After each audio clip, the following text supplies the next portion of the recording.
Hold on. Hello. I'm just speaking because I'm doing an audio thing. Hello. Yeah, all right. Levels are nice. Levels are spicy, baby. Oh, yeah. Oh, yeah. Oh, yeah. Oh, yeah. The levels are spicy. What happened to my camera? Oh, my God. Oh. It was like that for like a year, dude. Yo, bro, it's like for a fucking year. That's going to be the intro. So that's going to be the cold open to the pod this week on the YouTube. Lime, duh.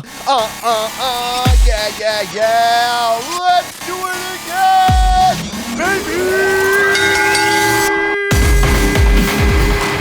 Hello. Whoa.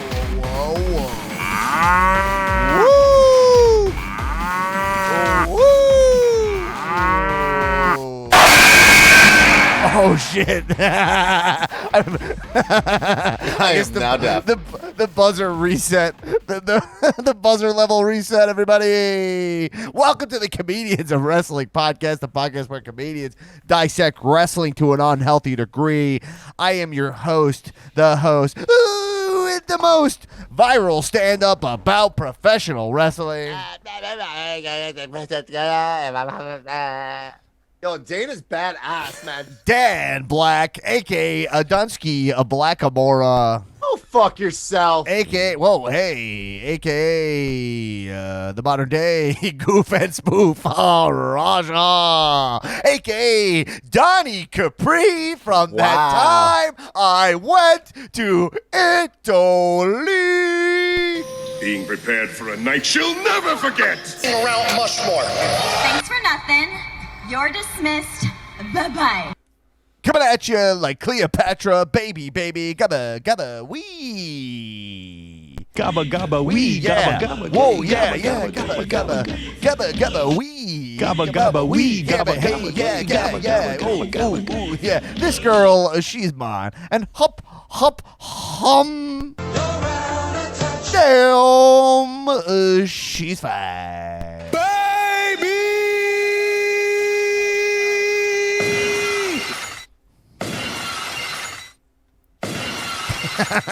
Doink. Anyway, welcome back to the Comedians. What am I saying? We're back in action for your satisfaction with all our spicy, muy caliente, chef's kiss, wrestling reactions. Man, a lot to talk about this week. Before we, weirdly, I do have a lot to talk about this week. Again, there are no such real things as lull times, daddies. Like, lull times in wrestling, we call it. It's lull times, daddy. Lull times is when it's post-WrestleMania and you're not watching wrestling because you're burnt out, but the product still has some value to it, daddy. And when we do this pod, I'm essentially forced to push through that. And there's always some great shit. And it always does become one of my favorite times of the year. I always say it. So there's a lot to talk about this week, and but before we do, this podcast is grassroots, so support us over at patreon.com/comedians of wrestling. Pledge a couple bucks each month to support this show, keep the lights on, and everything. Everything. If you're a fan of the stuff we do, it all costs money, and if you could support us, that'd be awesome. But we're never asking for handouts. We right now have bonus episodes that are AEW, NXT, and just more wrestling focused on Friday AMs with Nick Tullo, the Supermark, and me. Those are a good time. We keep it loose. We keep it fresh. We keep it spicy. And also, we have the Cal Movie Club where we dissect movies to an unhealthy degree with pro wrestlers in them. And right now, we have actually, the next episode of that is coming out next week because Erin's on jury duty, which is why she's not here this week. And Erin is a big part of the Cal Movie Club, so we cannot movie club without her. But so we'll come back next week. We're watching some shitty space movie with Lana and Bruce Willis. And it has its single digits Rotten Tomato scores. Always the fun. You don't have to watch these movies just to hear us comment on how terrible they are. Always fun. And also, the next Kowzoom Thunderdome. If you're a patron, you get access to watch pro wrestling with us. The next one is, I believe, going to be Backlash. But we got to do one for Double or Nothing. Double or Nothing, right? But that's not till May, I think. So whenever Backlash is, Memorial Day. Whenever WrestleMania Backlash is on, we'll be doing a Thunderdome of that. Phil, can we look up when that is, actually? So I know. Anyway, great. check that out. So tons of value over on Patreon. Support this podcast if you dig it. And that's it. Now, look, I have so much to talk about. Some stuff out of the ring. Let's just introduce the room here. He's here. He's a nasty boy. Nasty Newman, what is up? How about it? Look at this cat. Nasty Newman hugging in the house. And from the bonus episodes, the Supermart. Hotel, Echo, Bravo, India, Oh, my God. Shabiro. All right, from Hawaii, crowd champion Jason Shabiro. 4:48 p.m. Eastern Standard Time. Now, Like, too what low. the fuck is this trash? Champion's privilege, bro. Champion's privilege. To cut me off? I can't control when he shows up. That's What? a producer thing. Yeah, So why am I even fucking here? oh, you're okay. Shebs, what up? Tullo, Yo. Tullo, Nick Tullo in the house. What up, Nick Tullo? Tiptoe with Tullo. I swear to God, sometimes I feel like it's like 5 years ago. Fuck Tiptoe with Tullo. You guys are turning me back into fucking terrible Tullo over here again. Like, what the fuck is this? It's fine. Listen. Well, it's let's to be perfectly clear, what Jason actually Shabiro, just crowd happened. champion in the house. Nick Tullo, we're here. There's a lot to talk about. Let's come on. Okay. We But got to be what- professional here. We're running. What a podcast. actually happened here is Tullo did get introduced and then complained about me cutting off his intro, when in fact he was the one who cut off my intro. You played the song. I did my little sexy poses, like the sexy little party boy I am. I got the belt. I got I popped my shirt off. You can see the shoulders. You don't deserve an intro if you're gonna cut He's somebody else's talking intro over off. me. He's You know still what? talking over me. Guys- It's ridiculous. Honestly, it just makes you look unprofessional. Okay. I might be Guys, the most professional I wrestler know you Oh, guys. You guys. in why- professional guys wrestling today. Next I know time, this- show up when we're actually recording the pod instead of fucking rolling in here late. There's an earned tiff here. I understand what there's the tension here is palpable and it's real and we know it. Listen, no one understands it more than I do, but the podcast is too fucking important. So can I get 4:49 can we just talk p.m. Eastern Standard Time. Thank you. It's your Thank boy you. Tiptoe with Tullo. Thank you, Tullo. Thank you. Now, all right, let's jump right into it this week because I'm just gonna ring the bell. I'm ringing the audio bell here because we got to talk about the most important thing in pro wrestling right now, which is the release of the movie Mortal Kombat. And Okay. What's the connection? I mean, it's a battle. It's a tournament style battle. I guess the connection is to a Royal Rumble or something. Well, I Backlash will- Mace maybe- and T. maybe no, also- I would like to just talk about Mortal Kombat, and I'll be honest, just because we were talking about it before we started recording, Yeah. and there's no one who listens to this podcast who's like, I'm turning this off because they're talking about Mortal Kombat. Yeah. I mean, I guess the overlap, the Venn diagram of pro wrestling fans who are also probably going to watch Mortal Kombat. That's a safe bet. That's probably a full circle. Yeah. Technically, I'm going to call Mortal Kombat combat sports entertainment. Yes, it's combat sport entertainment. The other thing about Mortal Kombat, I think that ties into wrestling, is like, I think it was improperly booked. And also, I was thinking while I was watching it, it is interesting how they book the one-on-one fights, right? Like you're like, you do have to be like, yo, what's a good card for Mortal Kombat 1? You know what I mean? Like, if I'll we tell you go- what's not. I'll tell you what's not a good card for Mortal Kombat 1. Yeah. To have a brand new character and the entire movie, and then the final fight is between Sub-Zero and Scorpion, who are kind of in the movie, while the main character fights a giant ice cube for fucking 10 minutes straight. Yeah, it was. This movie was it was horrible to the point where I haven't had this in a while. But when the movie Mortal Kombat ended, I go like, wait, what? This is over? yeah. This movie's over? Me too. I was like, That's well, how I isn't felt. Doesn't the tournament start right now? Yeah. Like, and there's no tournament. And then not only are they not like, the tournament's going to be the next movie, they're like, no, we're going to get Johnny Cage. And you're That like, was like the stupidest reveal ever, because it's like, hey, the movie's over. Big time As we spoiler pan alerts. away, guess what, guys? You may not believe this. One of the characters from Mortal Kombat is gonna be in any Yeah, other Mortal like, Kombat movies Tullo, we make. is it a spoiler? Like, there's nothing. It's not like Johnny Cage shows up. They cut to the least Yo. choice move. They cut to a poster of him on the wall and it doesn't even show his face, who the actor is. I guess you know that he's white, right? Well, but I mean, it's photo. I mean, it's a poster, so it could be like a color-treated poster. He could easily be have more The Miz. melanin going, but it's just like an acid wash kind of graphic design. So Yeah, you don't even know his ethnicity. Not that you need to. But here's the other thing: they're acting like Johnny Cage is one of the most important characters in Mortal Kombat. Yeah. He is not. No. It's Scorpion and Sub-Zero. Those Yeah. are the guys. I thought Liu Kang was a way bigger deal also. Well, All right, so let's talk about Liu Kang. Liu Kang has Leonardo syndrome, where Liu Kang is like the main one, but like no one really gives a shit about him because he's not cool. So like, yeah, Leonardo is the leader of the Ninja Turtles. Right, Whose right. fucking favorite turtle is Leonardo?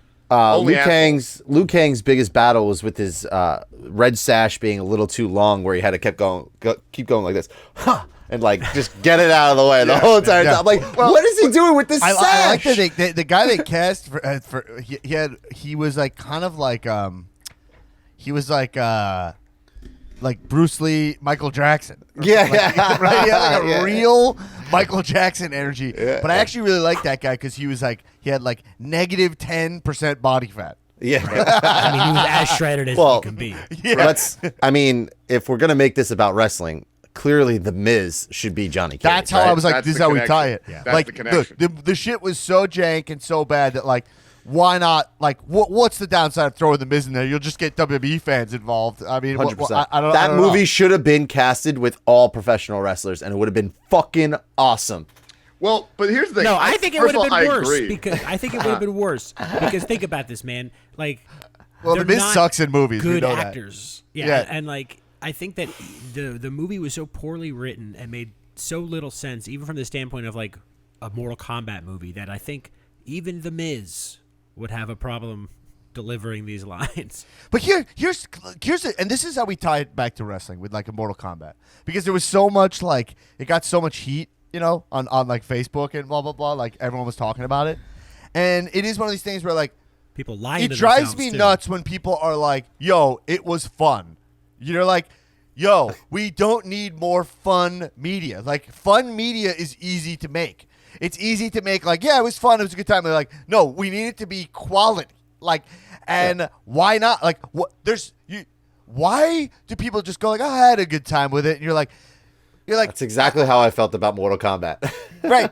What? But I thought it sucked. But I was like, but it was, you know, it was still cool to see. No, I'm saying it was a Scorpion good time. and It was a Sub-Zero. blast to watch, and this and that. But it could have been fucking deserves amazing. to be ripped apart for being like like an incoherent script. It had choices from the jump. Like this is a franchise that has 25 years of characters, and the lead is a non-character in it. Well, that's just a horrible choice. The two big And then weird also choices, to just avoid the tournament structure entirely, to just have it feel like Random. 90s. Like it felt like it made all those mistakes of 90s movies. Like that's my thing. Where it was like, it's just like a bunch of happenstance, right? It's like you wander into this room and now you're fighting that guy because you wandered into that room, as opposed to like making it way more deliberate and fun and like planning for each other's matches or something like that. It wasn't King of Iron Fist, I can tell you. And there's well, that's there's no the real structure. story. The real There story was no is matches. King right? of Iron Fist was a much more coherent tournament than Mortal Kombat. Right. I would venture to say that the tournament of the season was in fact the King of Iron Fist tournament and not the Mortal Kombat film. And Dan, you actually won that tournament, so you shouldn't have a problem with this. He's going to get his fucking cocoa. I'm gonna get beads. my ceremonial the lay. Papakina Beach beads. But That's what they're called, and they're not beads. yeah, but so like in the 90s, like they did this stuff where characters are kind of like inconsequential. Like it would be like they'd make like the Street Fighter movie, and they're like Blanca's like in a tube of water the whole time, and you're like, but like that's not what like. I didn't want to see the whole movie with like Blanca being fun, and like you're like, oh, and then they make him look nothing like he does in the game. That was like this, where it was like Reptile's just a Komodo dragon, right? You're like, and they fight But in a bar randomly. He could still turn invisible like Reptile, and he could Right. still And he shoot spit. acid like Reptile. That was a nightmare. The other thing that was very, very here's the thing. Actually, talk about the Street Fighter movie. The worst part about that one was not that they needed to have Blanca, so they just like have him like in one Right. scene. At some point, Ryu shoots a Hadouken, and that thing sucked. It was like they showed his face, and you could tell his hands moved, and they just had like a flash of light on the screen. Like, we don't want to deal with the visual effect here. We're just Right. gonna like say a Hadouken happened, and like they did Right. that, right? That's like the curse of the '90s, like being god awful. Like whatever happened in the movie Roadhouse, like it's just like, oh, none of this matters. This is all nonsense. Let's give him a philosophy degree. Like, I guess it's fun. '90s movies were just like they didn't make sense, and everyone was happy about it. today we're spoiled by actual coherent storylines. Right. And this one didn't have one. But here's the thing. Yeah. Because Tullo said it was fun. Dan, you said you had an issue with people saying it was fun. No. I can I just clarify that? I don't have an issue with people being like it's fun, but I have an issue with people being like what, like writing off, like being like whatever, No, like yeah, guys, right, it's right, Mortal right. Kombat, and you're like, Right. no, Like, it was fun, but Mortal it was Kombat's horrible. an amazing property.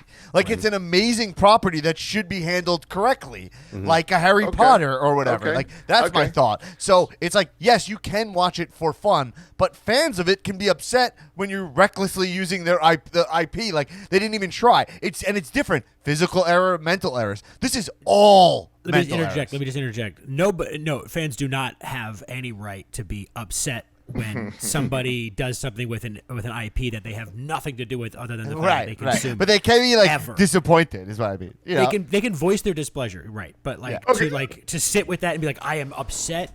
Relax. But this was like, what I'm saying, my last Everybody's point is that relaxed. physical mental errors, right?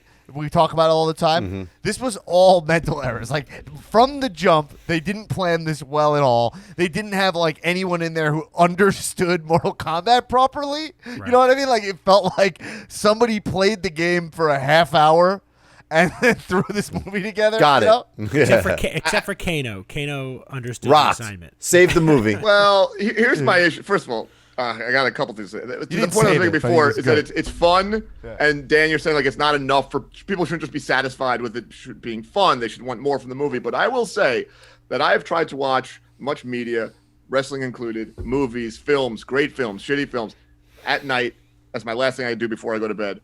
Since I've been in Hawaii, in 4 months of being out here, the only thing that I did not fall asleep during was Mortal Kombat. I was able to put Mortal Kombat on fell at like asleep. 9:30 and watch Nope. the whole thing. Passed I watched out the whole halfway thing. through. I Woke passed out. I up, watched it in rewound, parts. and That- like got a second wind and fell asleep I- again 3/4 of the way through. Rewound and Well, made it to through. be fair, you are a lot more stoned than me, probably, because I was yeah. not high. And I enough. watch Right. things at like I- start things at like midnight. Yeah, too, that's so- true. Right. that's All true, I'm yeah, saying yeah. is Yeah, this true, movie true, true. was action packed enough that and there was enough. Honestly, I think the confusion and like what the fuck is happening here helped because I was like, wait, hold on, I got actually. Right. I'm trying to follow a non-storyline, and so I got to give it credit there, and then also to kind of against your point, which is maybe not fair, but like, why would a Mortal Kombat movie be good? It's a movie from a video game. They're all shitty. Like Doom sucks, Street Fighter sucks. Yo, I'm other saying- Mortal Kombat movies suck. Like they're Wait, wait, supposed to suck. I'm saying that there's a level of fun suck, and then there's a level of just like. Well, by the way, I also don't believe that. I think you can make anything good if you. I if think you try. can. But I it's think you also can, but I think you'd everyone be who a makes something knows fool. it's easy to make something bad. But like Jumanji, the remake with The Rock, who would think that I would like that movie as much as I do? You know. Well, all right.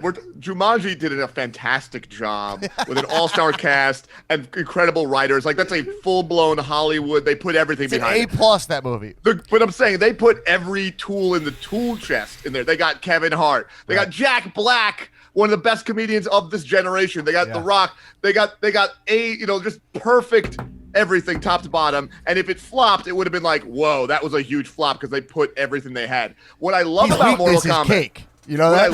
What? His weakness is cake. One of the Yeah. funniest jokes in that movie is his weakness is cake. Then Right. he eats cake, and he's like, "I'm fine." Maybe he just meant that like I can't resist cake, and then he Right. blows up. Yeah, I love it. So, but here's the thing. That's Jumanji, okay? That's when they right. took something like you'd never think this IP. It's a fucking book. It's a children's book about a board game. Like what the fuck? But they're able to make it work. This has IP. But here's the thing, and this is why I love about this movie. We're talking about, hey, it should have had wrestlers in the cast. They should have done. They did the bare minimum. They put a bunch of fucking nobodies I've never heard of in this movie with a script that took a shit break to write. You could write this thing on the toilet, okay? With a character no one's ever heard of, with a tournament that didn't even happen, and it was a smash hit. Everyone's watching it. Everyone's talking about Yeah, it. it was a huge and hit. It's like they didn't need to do any more All work than four they of us did. watched it. Right, we all watch it. Everybody we are watched it. And probably excited Phil to talk watched about it also. But that's the power of the IP. Has nothing to do with the film or the people who made it. Well, actually, I would say no because the reason why I got so pumped to watch it is because I heard a lot of people saying Yeah, it There was was good. a lot of propaganda out there. There was A lot of There was people a saying, big push that this was a good movie.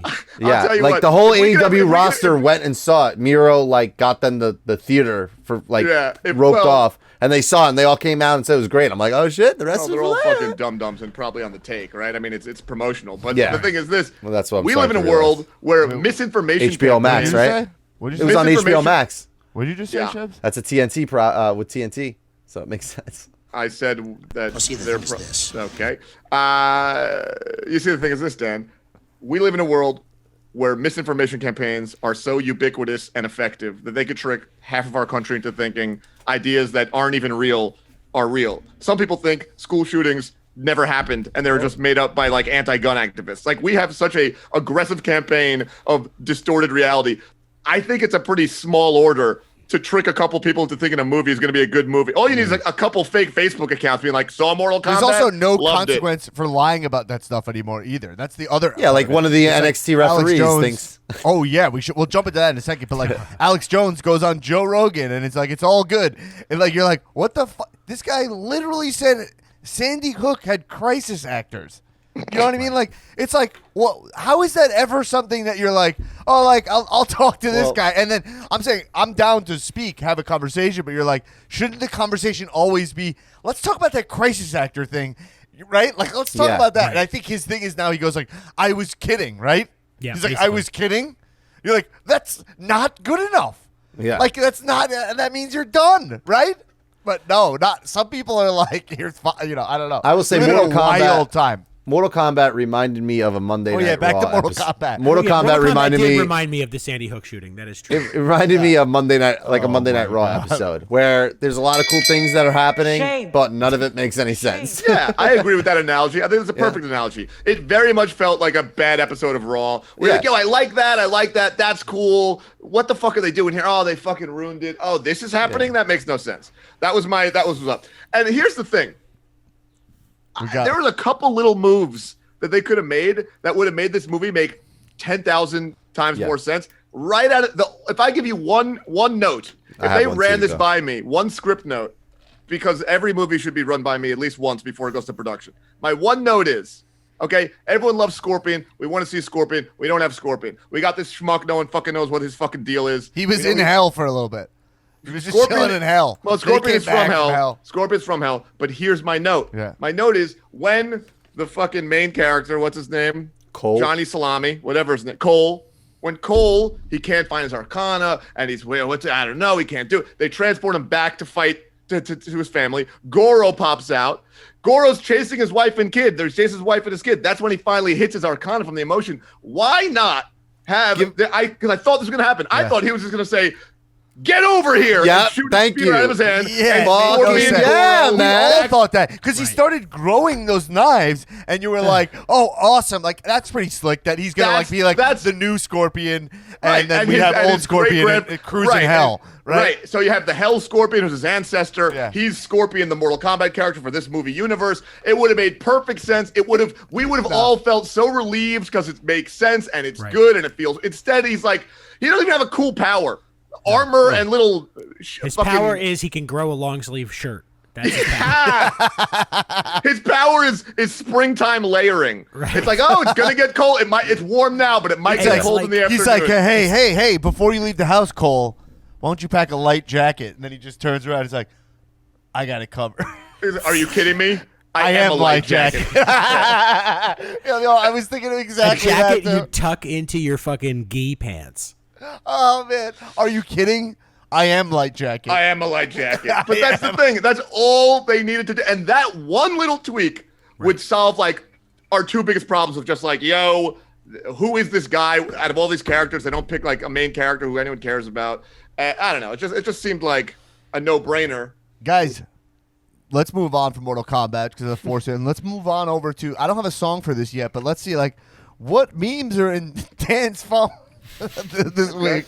Boop, boop, boop, boop, I get a lot of. I get It's a lot not of buzz about my. unusual. I've gotten into really loving wrestling memes because of how specific they are. You know this? Like you're like, they're just And some of them are so bad. I don't know why. I'm just obsessed with wrestling memes right now. It's a phase, maybe. Who knows?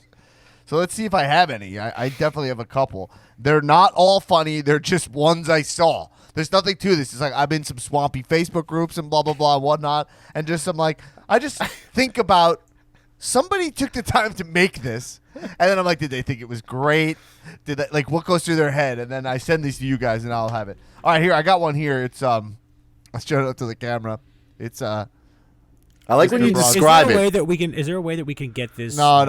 Yeah, there is a way to do it. But there certainly is a way, right? Yeah, it's Braun Strowman. It says you can let's email all it yourself take a and then minute. screen share it, but it doesn't matter. Yeah, we could do that. We should do that. But let's all take a minute to recognize the longest reigning champion in WWE right now. And then it's Strowman holding up the greatest Royal Rumble title. And it says 1,088 days. You know what I mean? Wow. And now, I always pop for these longest reigning ones, like the Sasha Streak one last week. Yeah. What's the one where the guy? What's the guy he's on his? It says who's the Saudi Arabian wrestler? Mansoor. Mansoor is like 35-0. 55. That's a great one. That streak is fantastic. Fantastic streak. And then, what else do I got? So here? Dan loves streaks. It's official. Yeah. Big streak guy. All right, I got. Oh, I here's love the another movie thing. This is Blue not a Streak meme. with Martin Lawrence. Great Oh movie. yeah, doctor. Wait, that's when he's like, "I'll rip your tongues out." Yeah, and lick your my hands balls and with a. I'll rip your lips off and kiss my ass with them shits. shit. Yeah, I'll rip your tongue out, lick my balls with it. yeah.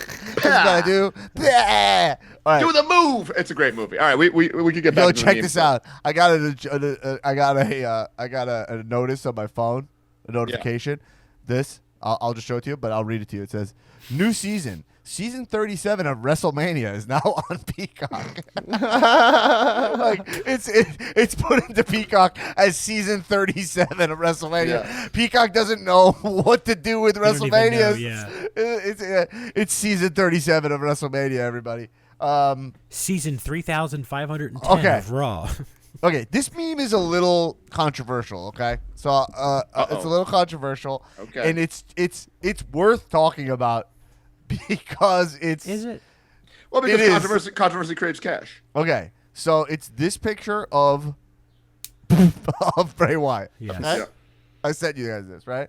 Yeah. It says geography teacher.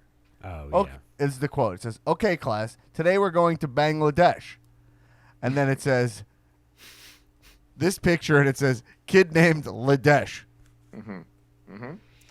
Yep. Like we're gonna Bangladesh. I get Someone, I mean, someone made this.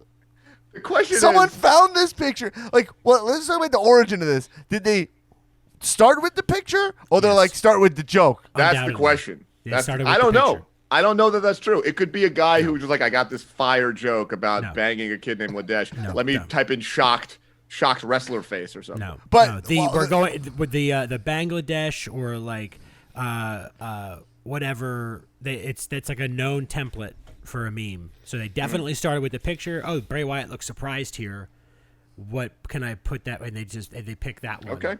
Okay. Anyway, it's obviously a terrible joke, but it's the picture of Bray should be memeified. Right. Yeah, it's a great It's not picture. the best usage of that Memeified. picture for a meme. I don't think. Memeified. So listen, out there, maybe in the Discord, guys, use that picture. Of, but then I have to post this thing, which I don't want to be doing. All right. Anyway, let's move on. I don't think I have anything else. None of us saw the A&E Stone Cold documentary, but I'll say this: I haven't seen it yet. I got to figure out how to watch it because I don't have A&E for some reason. It's like I have all these other fucking random channels, but I don't have A&E. Apparently, it did very well. And there's a Rowdy Piper one coming out. So that's cool, right? That people were like, it got pretty good ratings. So that's exciting because, yeah, anyway, we'll see what they do with that. Anyway, cool. Jumping on. Let's get into some actual wrestling shit. I like to start. Actually, this is not a wrestling thing, but just so you guys know, it is wrestling.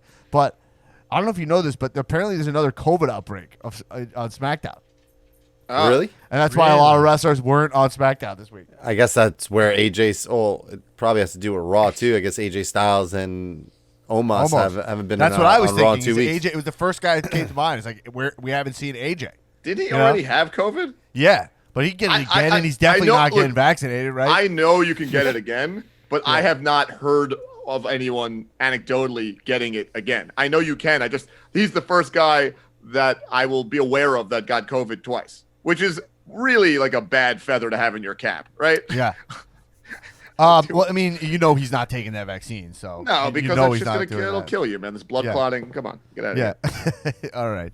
I got my second one. Let's start outside of WWE and let's talk about what I think to be the biggest news in wrestling this week, which is Kenny Omega defeating Rich Swann to become it's the unified TNA Impact champion. Meaning Kenny gets 2 belts from that, right? I don't know if you guys know this, but Rich Swann holds a TNA title and an Impact, because not everybody watching Impact. What so much is the wrestling. difference between TNA and Impact at this point?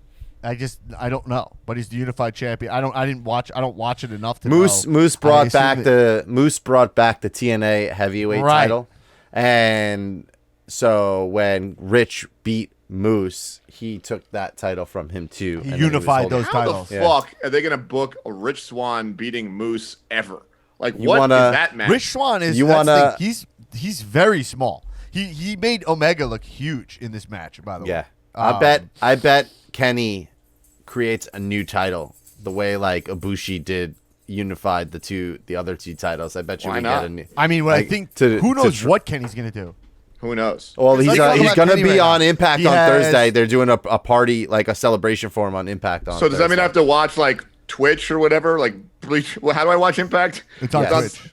on Jesus Twitch or Christ, man. Access TV? But I it's believe. not just on Twitch. It's on Access TV also. But interesting thing about it is that Kenny straight up in his Tullo sent me the post match promo I was watching, which was a great time. Just because, by the way, let's just I'll go through highlights of it. But Kenny acknowledged like, "Yo, this is gonna make my schedule more busy, and I'm all good with it." So I expect Right. him to be on Impact. Like, I mean, if he's gonna be the champion, pretty regularly, which is fun. Let's go through the highlights and- of this match. But the thing with that is Yeah. that they record all their episodes in advance, so it's good. It's good for him Right, that they can yeah. go and run through 4 weeks of tapings and have it all done. It'll be all good. I want to go through some fun frosting about what went down here, and I'll say this match is really good. It's very good. It's not skippable. It's a great match, but it's like there's no crowd there, and it's like not just no crowd there. It's like we watch NXT with no crowd. We watch the Thunderdome. They don't have any of that kind of shit there. They do have Moro. Moro was announcing, Right. and Matt Striker, and they were good. You know? I mean, Stryker is one of the most underappreciated micsmen. He was very funny and very he's a good. funny dude. And if you don't know Matt Stryker, I mean, just the greatest story ever is that he was an indie wrestler who was a substitute teacher, and on his off day, he would use his sick days to just pro wrestle. Then the kids in his school realized he was an indie wrestler and like ratted him out to the school. And then he got fired. It was a big news story. And then Vince was like, "We're hiring this guy. We got to hire Fired this for guy what? for like lying about being sick to not come to teach school." Oh, okay. That's another thing that I think is such bullshit in life. It's like I don't know how we break it, but like teachers are like expected to not be humans in our society. You know what I mean? Like, Sure. And to raise someone else's shitty fucking kid. yeah, like it's a whole thing. It's like like the whole thing about like seeing your teacher outside of school is like awkward and stuff and blah blah blah. Like we gotta break all that. Like let teachers just be fucking people. I mean, I You think know they what should I be able mean? to. I think they should be able to date students right out the gate, as long as there's no age problem. I'm kidding. Kidding. Yeah, whatever. We can talk about that later. We can talk about that off Fucking air. shoot on that real fast. Well, I don't mind. I don't mind when teachers when two consenting teachers bang in the school. That's always a In the fireable school? offense. I think that actually That's never bothered me. It was In always our a high fun thing to school- find. In our high school, this happened a couple This times. did right? happen. We definitely had like some teachers get fired because they got busted fucking in the teachers' lounge.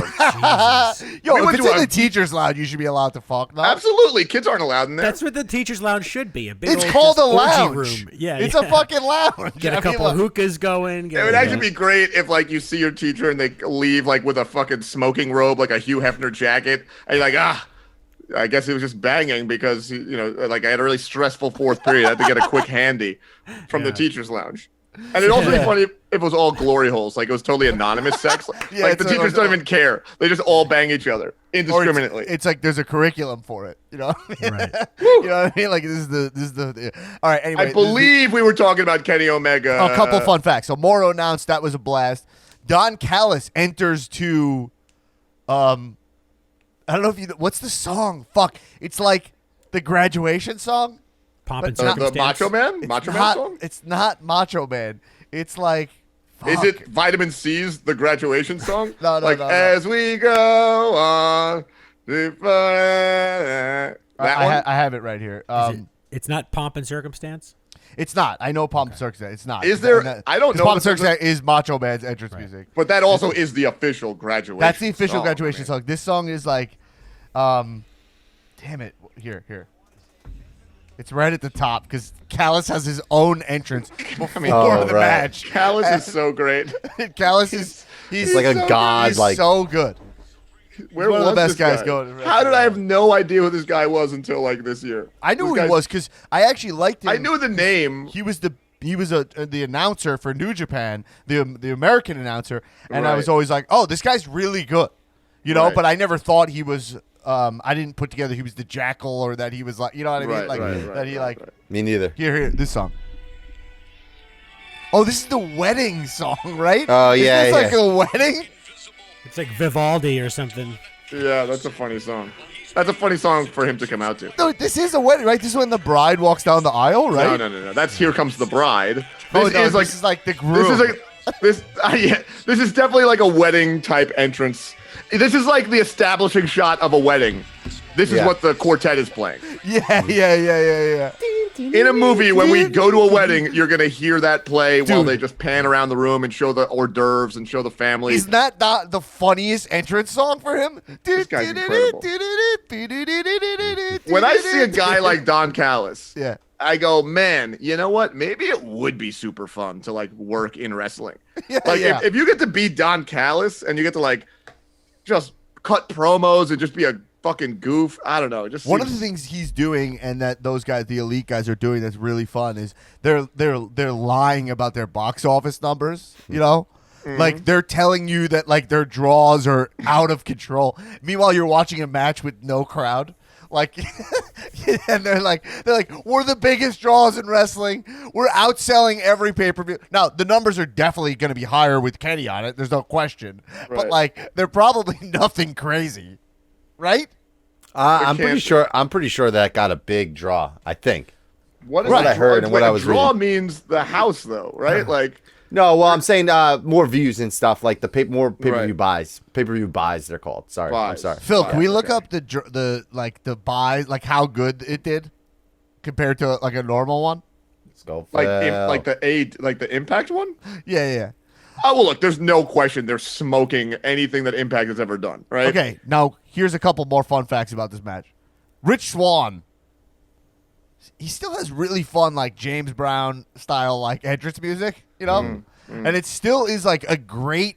You're like, no one enters to like fun music like this. It still I has mean- dope music. He had dope music. His music was fun when he was in WWE also. There's that. Okay, I'm just throwing random facts. Ernest the Cat Miller had fantastic James Brown gimmick and music. Okay, ready?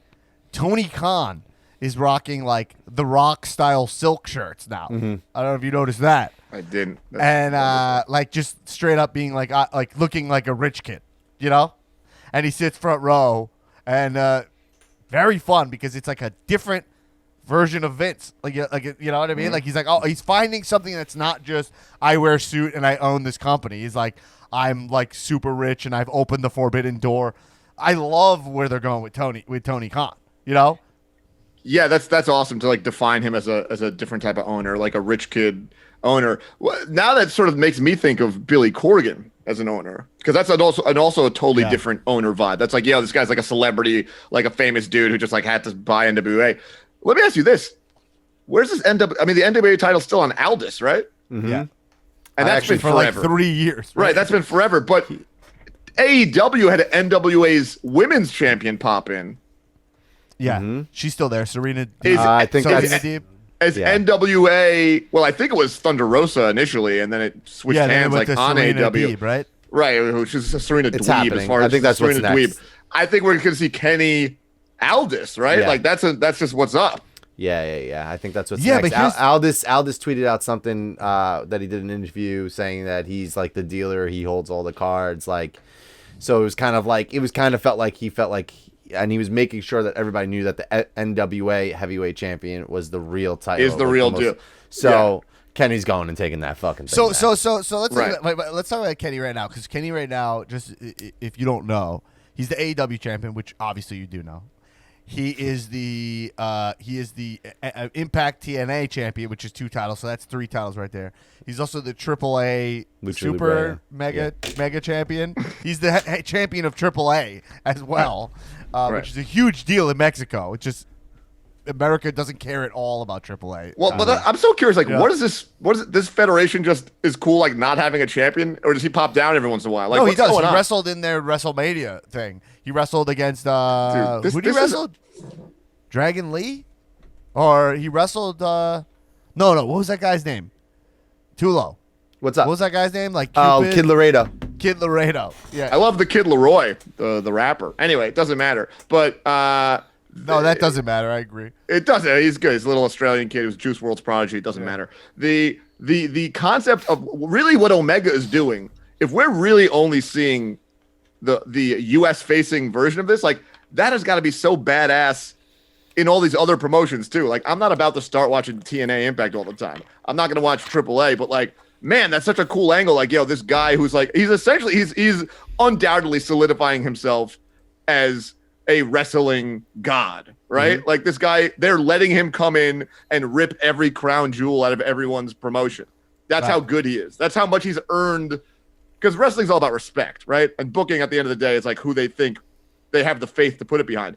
And all these non-WWE companies are just cool with being like, look, this guy who's not even on our payroll, we're just going to give him the belt and let him be a part-timer. They're Brock Lesnaring him in every federation. Kenny's such a big deal. It's why it's just like, I hate to sound like a broken record, but the pants are just, they irk Get me. out of They here. The irk me. pants are fine. The No, pants they are fine. don't look fine. He doesn't look optimal. He He's doesn't not a look optimal. bikini guy. I don't want him in a bikini. He Well, I'm doesn't hoping wear that a bikini. I'm hoping that after winning this title, he levels up.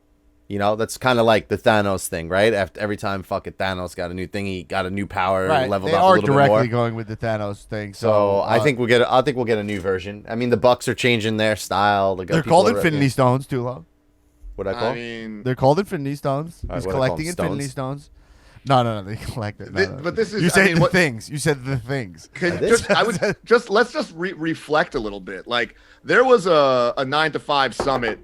I don't know, a couple years ago, Was it where like I an believe we were 89? arguing that Omega is like a top all-time guy. He's in the 90s, like he's an A-level guy, and there was some pushback. I think he was like And an 86. He was I getting cashed in saying he was overrated, and then I watched Wrestle Kingdom like 13, and I was like, "This Right. is the greatest wrestler of all Right. time." I mean, he's the best bout machine, right? Yeah. And there's a lot of pushback that he's not as good, or a lot of people saying things like, well, look, if he goes to WWE or the main event, like if he Whatever. goes to the biggest stage, he might not be Isn't able to it? hack it with these guys, not right? true. And we were saying, and what I was saying was that like, yo, his gimmick right now, like pre AEW even, was change the world. I'm going to change the world. And then what I was saying is like, this guy is the fully realized version of they literally on the back of how big of a deal this non-main roster WWE signed talent was, were able to make an entirely new promotion that has its own weekly cable slot, that we have another league that we are caring about like it's just as big. They have changed the world. This guy was so good for so long, doing such big time prestigious stuff, that he did in fact change the world. He's right? a great.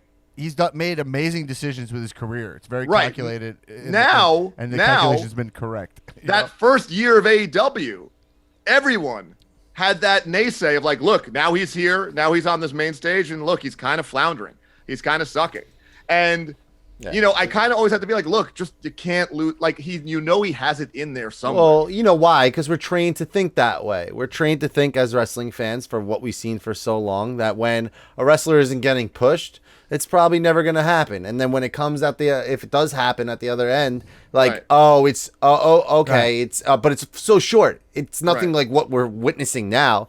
This Right. was a story, the way they tell it. Yeah. Callis hammers it home every time, right? And it's beautiful. It's like But there's this Right. is Well, this they got all is the ingredients nuance together. of pro wrestling is that you have to remember that wrestling is scripted, right?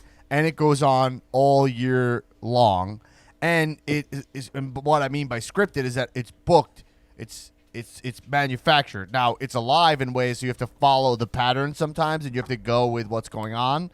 But my point is that my point is that I was having a conversation with a friend of mine. It was a good conversation, but like there's always this. I noticed this like stutter step of conversation where I was like talking about Daniel Bryan being in the main event of WrestleMania 37 and saying like, I didn't love it, but the reason it worked is because Daniel Bryan is in the Jabron zone, and it actually helped make everybody else look better. His role of like he's going to come in, Absolutely. elevate the match, but we know he's not. We know he's not fully there, so it's kind of like you want him to get pinned, and it was helping out other guys, And that was interpreted as like the where our brains go, which is like him being like, I love Daniel Bryan. He's so good. I'm like, I'm not saying that. Daniel Bryan's one of my guys. I'm saying it's cool when a wrestler is in the Jabron zone. It helps them pop back up. Because right now, Daniel Bryan, and you can use them. You can use the valley of a wrestler to the advantage of somebody else's peak, Right. And so that's really cool. So like right now, Daniel Bryan is so deeply in the Jabron zone. I think even if you asked him, he's so in tune with it. He's like, yeah, I'm not really like firing on all cylinders in terms of like my gimmicks a little. I still have the green stuff. I'm doing the yes chant, but we're not in the yes mode. I think he's aware of that. And that's why I think he's going to lose to Roman Reigns and then disappear for a bit and come back and go and try to go back into a peak after this valley of being the bottom. The gimmick right now for Daniel Bryan is not the gimmick, but his role right now is to push Cesaro and push Roman. He literally was the bottom stack of the pin that's on the shirt. It'd be awesome if And that's he what's goes so cool about wrestling. That's Is that it doesn't exactly- matter how you feel about Daniel Bryan right now. It's like it's awesome that he recognizes the puzzle piece that he is right now in the product. That's what I love about wrestling. And so when you say Kenny, well, you're talking about Kenny's Valley of 2019, I think, is the year we were talking about, right? It's like he was kind of like in the Jabron zone there, but it's like he recognized what his role was. That's part of wrestling, and I tie that into respect. But it also for the wasn't biz. just he recognized what his role was, but it was clearly the story that they were telling, which works us so good, is because they didn't just think of doing this. This has Right. been a plan. This is what they've done with the whole idea was Kenny's the best wrestler in the world. We're going to make him that. So like now, like when you look back on it, you're like, wow, this is pretty fucking amazing. Like this was been the plan and they're executing it. Yeah. And they're going to keep doing it because of the system that they have in place. I will say this. What happens if Daniel Bryan shows up on NXT? I changed the channel. I don't know. I mean, I'll be right back. all right. So Daniel somebody Bryan shows up at NXT. I wouldn't. just he left. He dropped that, then left. So let's go back to the Kenny stuff because that's the conversation we're having. This is the We're thing having- Tullo does. He does on the bonus episode. He pulled a move the other day in the bonus ep where he was like, he's like, I'm gonna go. Hey, talk about this, and then he walked off. And then I just for a minute was just like, Yo, Tullo, I don't need you to tell me what to talk about when I'm not here. Like, just fucking walk out of here. Right. So anyway, the point I was making about Kenny Omega, right, and also just to say what you guys were saying is I don't know if this was the plan all along to have him be like, oh, let him be in a valley so he could like rise like a phoenix. I think it very simply, because my whole thing with wrestling, Dan, as you know, is like they don't really necessarily know what the 6-year plan is here. They just know what the best move right now is. Like, what's next week's show? Like, what are we doing this month? Like, it's very lily pad to lily pad. You jump to the next lily pad. And when AEW started, it was very clear that the move was Cody's not getting a belt, the Bucks aren't getting a belt, Kenny's not getting a belt. We got to push other people. Right. Well, I'm just saying they're like, we got to push other people because He got tag belts to elevate Cowboy. But that no one wants to see. You know what I mean.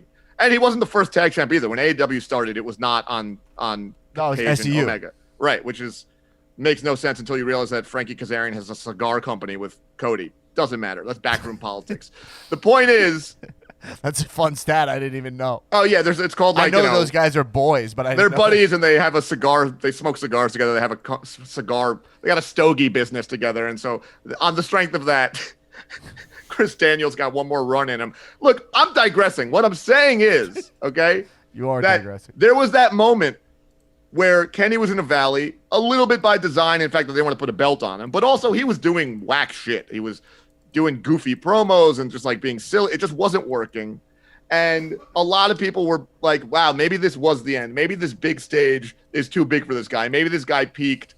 But I knew in my heart of hearts, like, the guy changed the world. He really did. Like, everything we're watching now is the fruits of Kenny Omega's labor. And then now to see this happening right now, to see this version of Kenny Omega, to see this guy firing on every which way cylinder you can, and doing something almost Vince McMahon level amazing as far as combining promotions, right? Vince's biggest legacy is that he was able to like consolidate the business and eat everyone alive and become the biggest show in town. Did it with the territories first, and then Kenny on some level is almost kind of doing that, but just with gold. He's not ruining their business. He's not taking money out of their mouth. If anything, he's putting money in their pockets, right? Like he's doing it in a way that's actually like non-colonialism, right? He's doing it like in a fair trade coffee route. Well, he's like, respecting their titles. He's respecting their titles.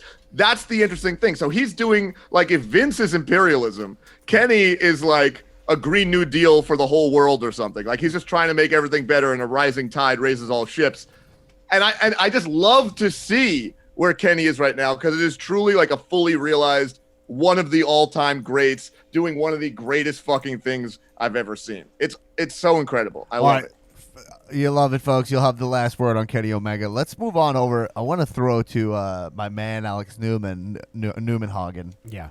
Because we had, listen, there's things to talk about that might be more important than this, but Alesiter Black is back, okay? And listen, you know, everyone knows Alesiter Black is deeply one of my guys. I really feel like he's so talented, and just that black mass, I miss it, you know? I thought he was just a really... You know, you think about Alesiter Black, it's like the character, which we'll get to while we're talking about here. The character, I'm not sure it's like totally there yet, and now it seems to be reinvented in some kind of way, but it at least was trying something. Where like, I struggle with a guy, I know this is going to bring, I'm not bringing up a whole other thing, okay? But like Adam Cole, baby, is a dude who's like a great wrestler, puts on amazing matches, completely earned his keep.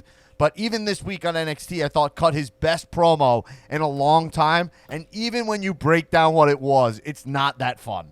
It's for me. It's still like, I'm the best. I held the title for a while. NXT is a really competitive place to wrestle. And you're disrespecting me, I'm going to walk off. And it's still a little... Right. It's a little just not fun enough for me, right? Personally. It's not, you know, it's a little too... I'm... Tough Guy Alley for me, right? That's why I had to remove him from my list compared to guys like Roman Reigns, who's doing something really specific, The Fiend, who's doing something specific. So let's talk about Alesiter. Alesiter, I think, has the potential. Matt Riddle, who I think is doing really fun, great work. I like it. We can argue it. Some of it's whatever, and we'll get to it. But Alesiter Black is what he's doing. Is Alesiter Black going to flounder here? He's back in the company. You know, he seems to be here.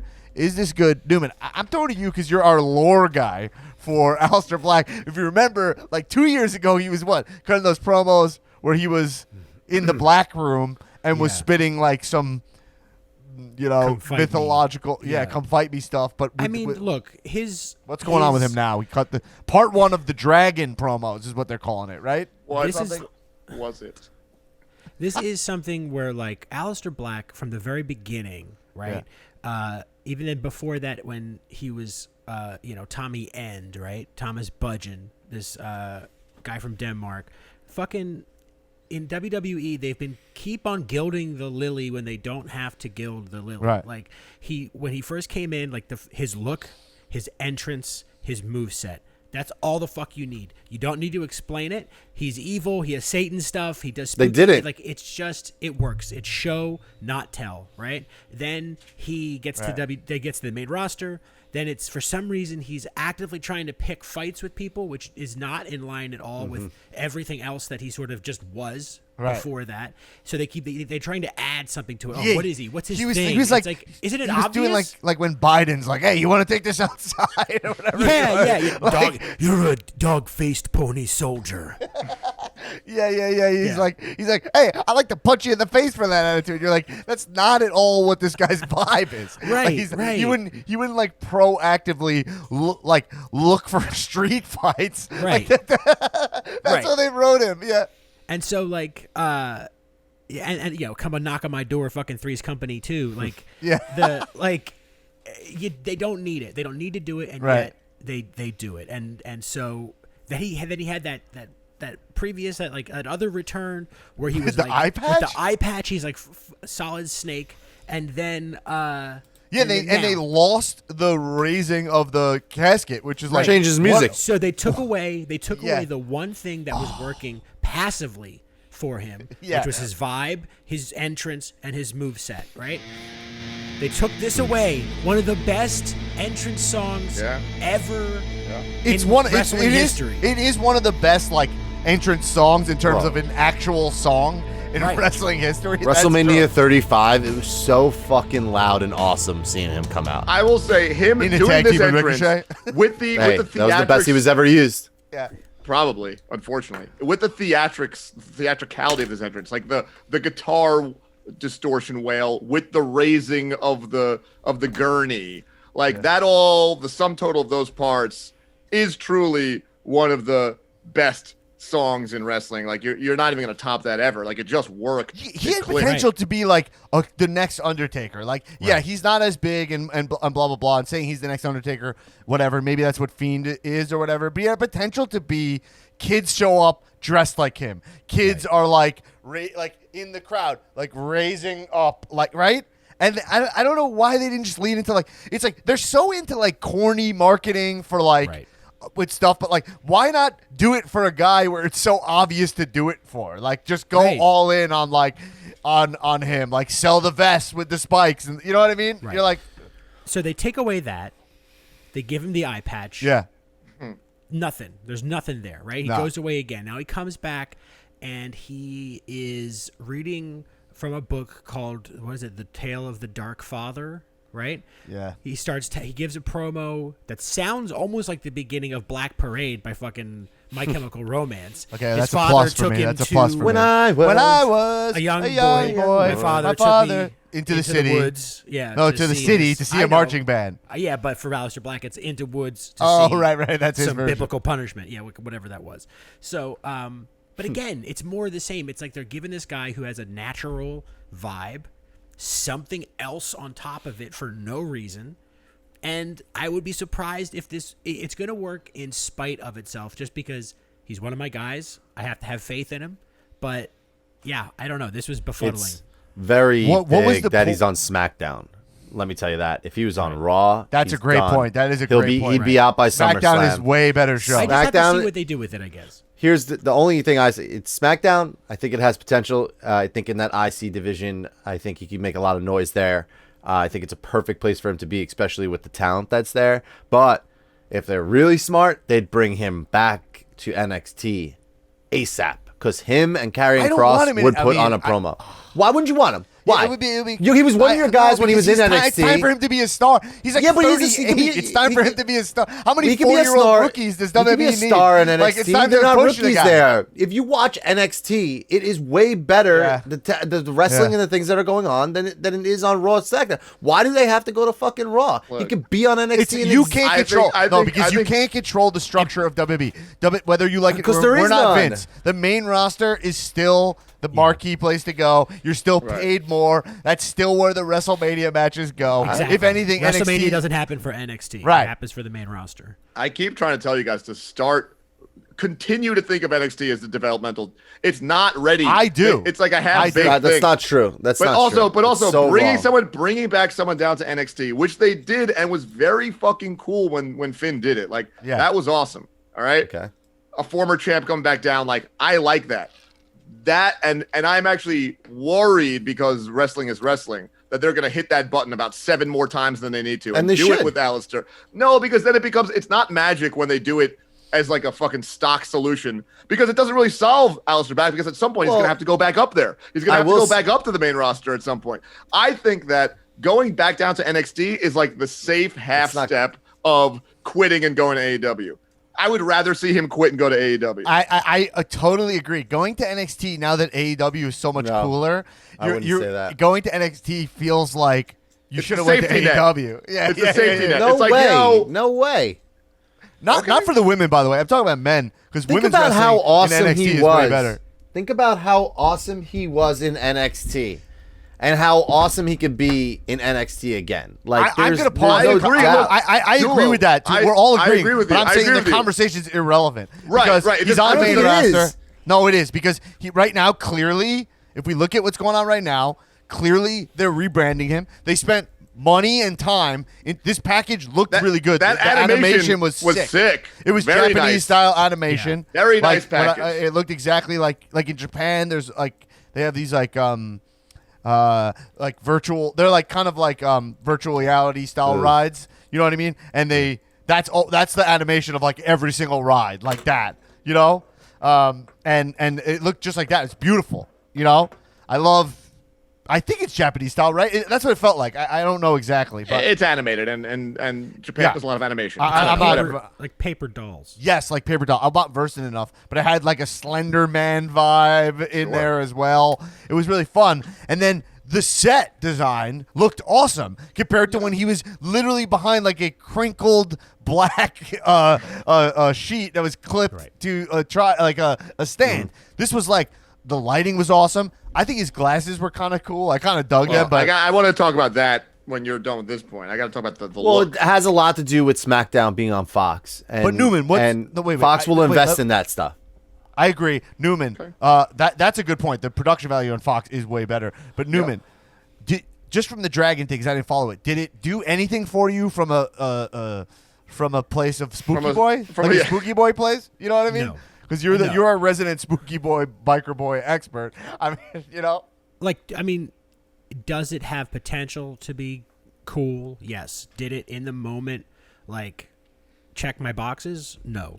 I don't care about cults unless they're satanic cults. I don't care about daddy issues unless it's Unless I'm your daddy. Yeah.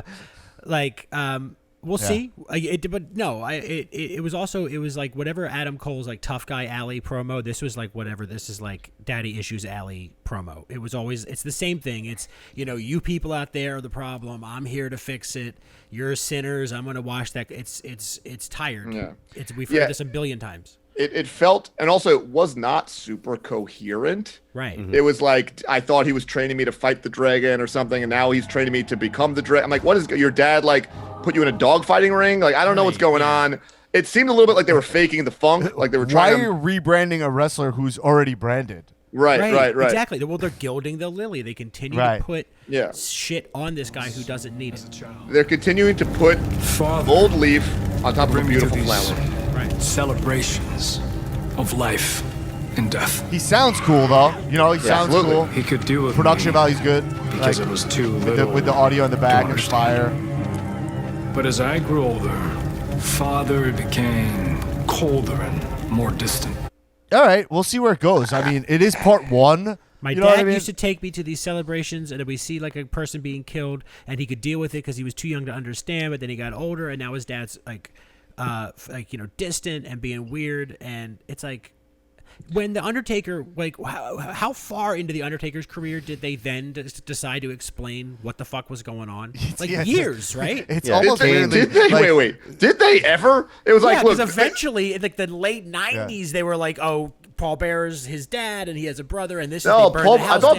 I thought Paul Bearer was not Kane's dad, and he fucked Undertaker's mom. Right, but that all happened 6 years after. Which, the by the way, debuted. let's just get into that for a second. In what universe is Paul Bearer's seed creating the monster Kane, the big red machine Kane? Look, Undertaker's mother must be some brick shithouse if her kids are the Undertaker at 7 foot 330, and then she procreates. She had to carry the genetic load. If she procreates with fat munchkin little nothing, barely could lift a 25-pound weight Percy Pringle and shit out a guy even bigger than the Undertaker? Shit out. Oh, that's a great point. All right, where do babies come from? You know what I mean? Well, we're doing our best, folks.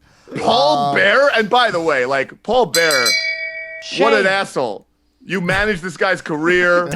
Dice over here. Paul Bearer, what an asshole.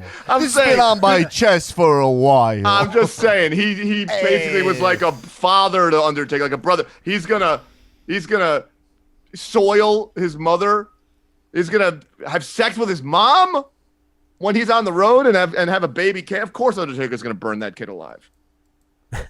Yeah, you loved it, folks. We love to hear it, folks. Now, all right, let's. All right. So, all right, we'll see where it goes. I like that it's part one because it's like they're actually doing stuff with it, so that's cool. But let's move on. Can I talk a little bit about the look? Can we just talk about the look? Yeah. Here's something that's very interesting about this look. It was very We slick, can do that. very very clean, very. I mean, the guy basically just put on like hip aviator spectacles, like gold frame, like cool glasses, Yeah. and a nice little suit. He looks great. He looks like you could wear that out to a if I met a dude and he was dressed like that, yo, that dude's fucking. Yeah, but that is kind of his vibe. You know what I mean? Yeah, I mean, I definitely could imagine hanging out with a guy with a leather vest with spikes on it. Oh, wait, what are you talking about? I mean, for 5 years, this guy wore 2 boots that were mismatched, and one of them had spikes. No, but in NXT, he wore full suits with like full black 3-piece suits with a red tie, right? But I'm just saying, like this with the Satan. glasses really tied it home to like a more of a hipster like look where I'm like, yo, this guy, I would be in a meeting and this guy would show up and be like, yo, that dude, yo, he's that Swedish, he's that film director. Like he directs those music videos. Yo, like he that's, looks like a guy with a really cool job who's like a little artsy and a little hip. Like he looked like a Scandinavian. He looks like a photographer, like you know. Like, yeah, but like someone that you respect a lot. That like you didn't even know he directed. Oh, he directed that movie with Mads Mikkelsen. Yo, that was like Mads shortlisted. with Mads. Yo, wow, no, that here's guy's the deal.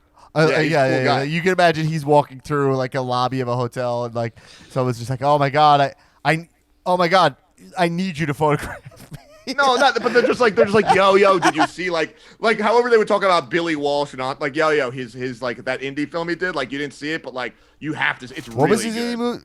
What was his indie? Was it Queens Boulevard? Queens He made that. Boulevard He made Queens Boulevard with Vinny Chase. But what was his movie before that? I don't remember, bro. I've heard of Flatbush people. Avenue? I know some people rewatching Entourage, and they're telling me like how awful it is. I mean, of course it is. Of right. course it is. Let's take one step backwards. Okay, so Aleister Black, he has that the look.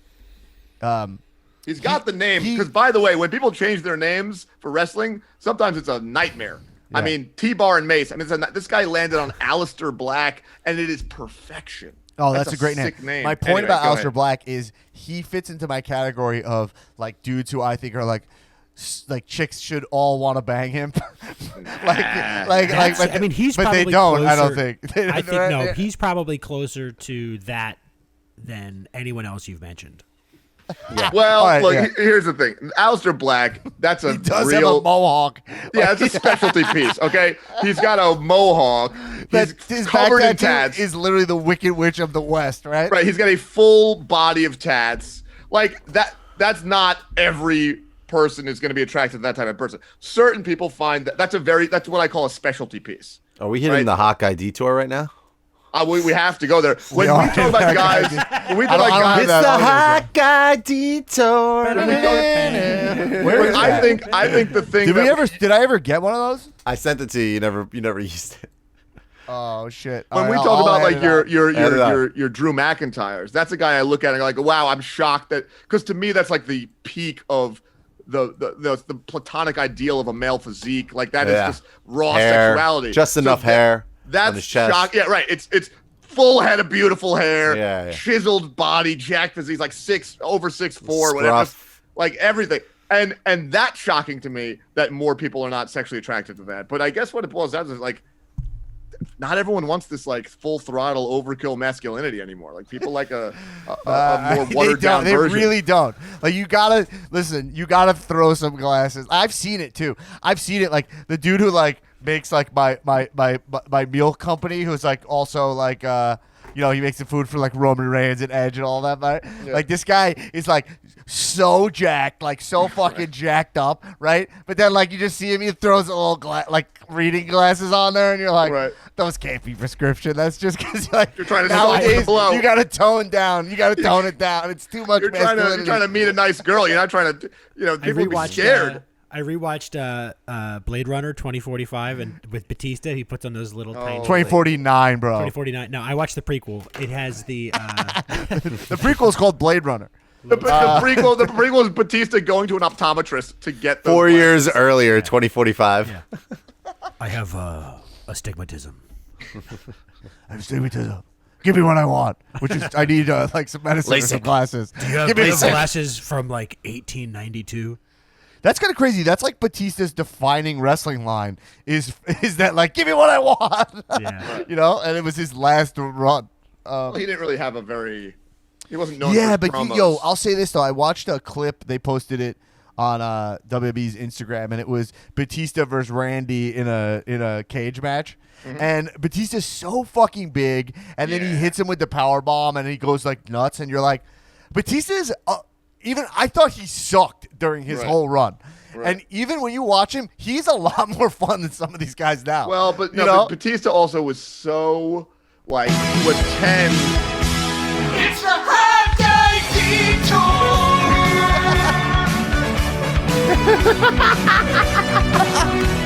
The Hot Guy Detour. Love it. Oh God. The Hot Guy Detour. I think Zach Zacharias made that, right? Congratulations to him. He just had a baby girl. Hey, congratulations. Oh, wow. We love it. 2 Herrick's High School alums. Yes. Fornicating. Not fornicating. They're married, right? I mean. Oh, yeah. I'm sorry. That was disgusting. It's actually, it's fully sanctioned sexual intercourse for the purpose. It's the Hot Guy Detour. All right, anyway. The fact that his vision for this, because I gave him no direction, was right. Yo, we're just gonna use Final Countdown.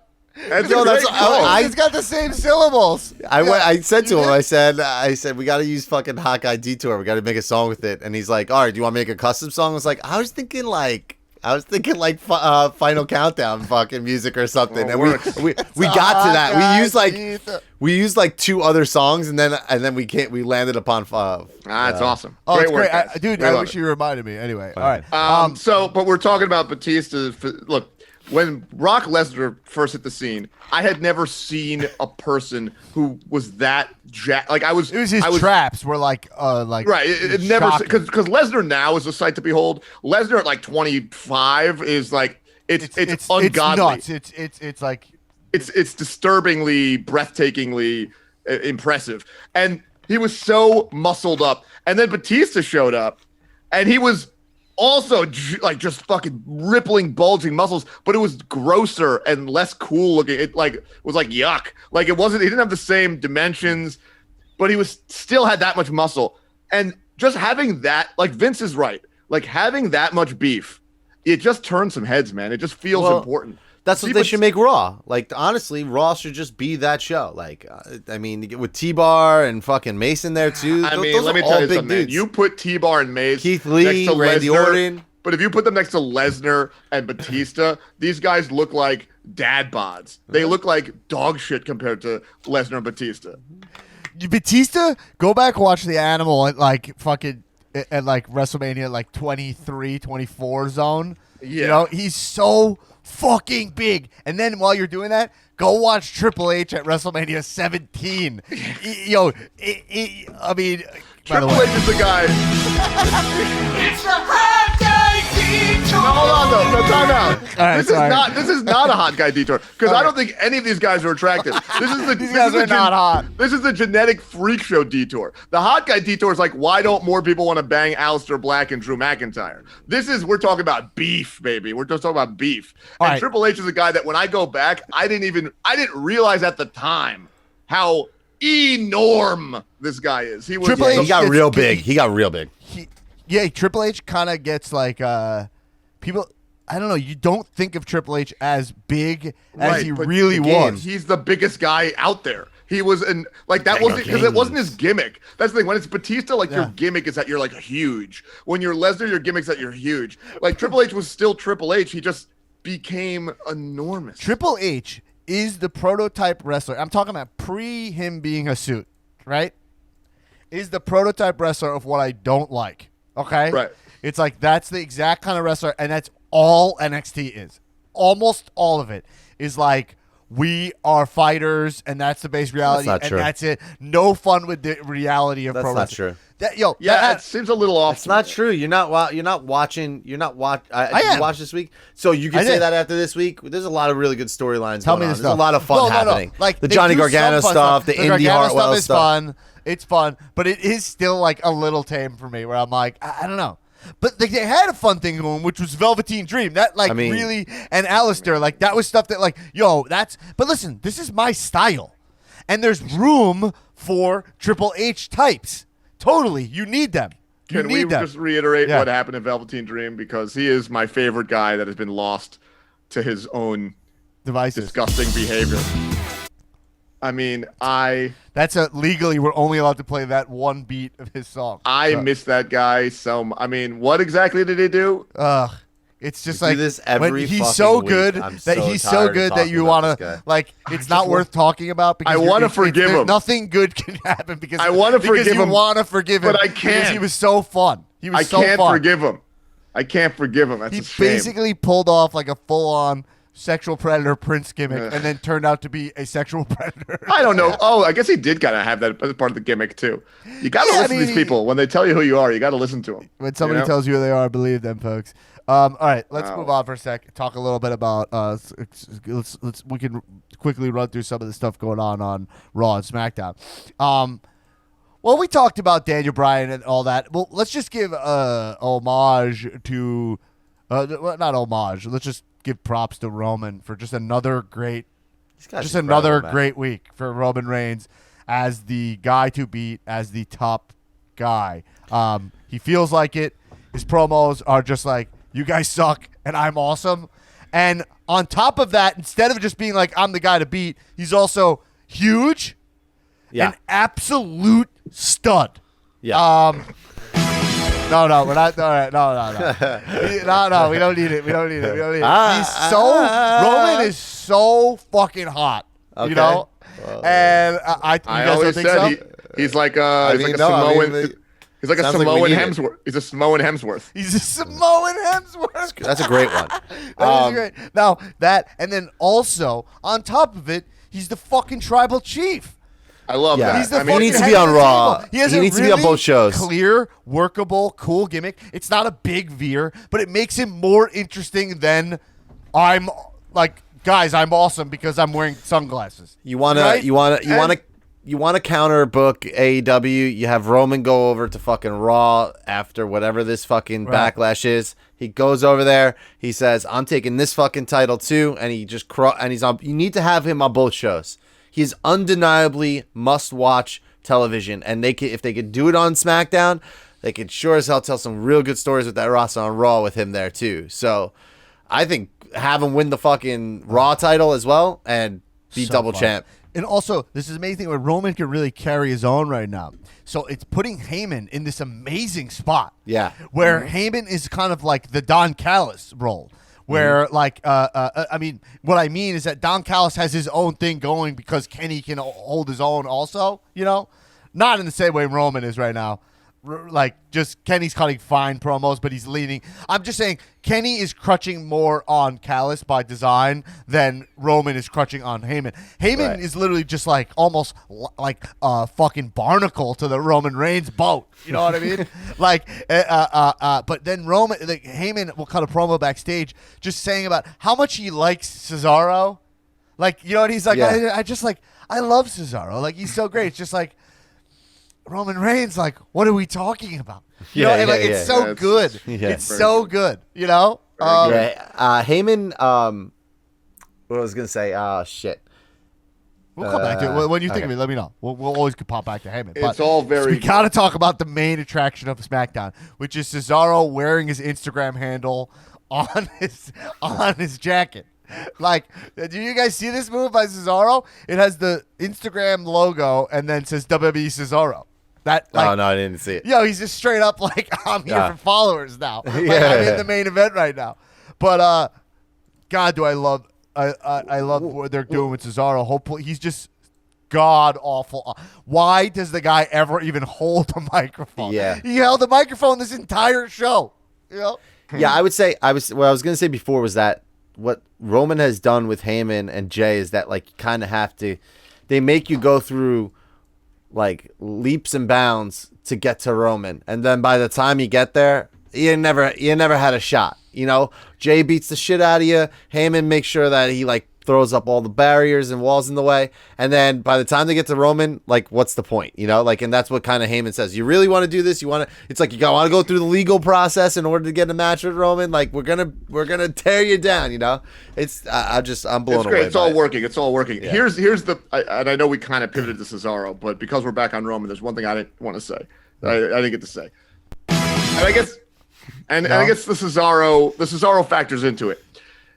Wrestling has the ability to fire on 3 levels that sync up that no other sport or TV show has. It is what's happening in the storyline, what's happening behind the scenes, and then what the fans feel about it.